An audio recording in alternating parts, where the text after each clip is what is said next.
இருக்கிறாங்க.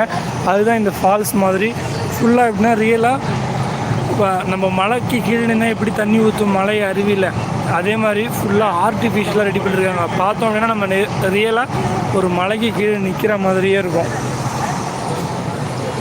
ஃபுல்லாக எல்இடி டிஸ்பிளேயில் வந்து இது ரெடி பண்ணியிருக்கிறாங்க. டூரிஸ்ட் எல்லோரும் கவரணும். ஏன்னா இது ஒரு தீவு நாடு. டூரிஸ்ட் நம்பி தான் இந்த நாட்டோட பொருளாதாரமே இருக்குது. சுற்றுலா பயணிகளை நம்பி தான் சிங்கப்பூரோட பொருளாதாரமே இருக்குது. அதனால் இந்த மாதிரி நிறையா விஷயம் க்ரியேட்டிவிட்டியாக பண்ணியிருப்பாங்க. மலை அருவிலேருந்து ஃபுல்லாக தண்ணி ஊற்றுற மாதிரி 3Dயில்.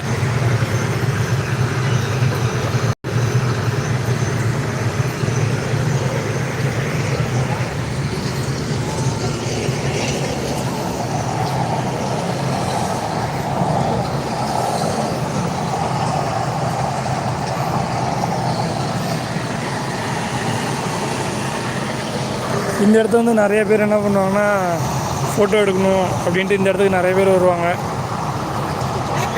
இங்கேயும் பார்த்தோம் அப்படின்னா எல்லாருமே இந்த இடத்துல நின்று ஃபோட்டோ எடுத்துகிட்டு தான் போகணுன்னு வருவாங்க. சுற்றி பார்க்க வர்றவங்க, இங்கே வேலைக்கு வர்றவங்க, ஊருக்கு போகிறவங்க வர்றவங்க எல்லாருமே இங்கே நிற்பாங்க ஃபோட்டோ எடுக்கணும் அப்படின்னு.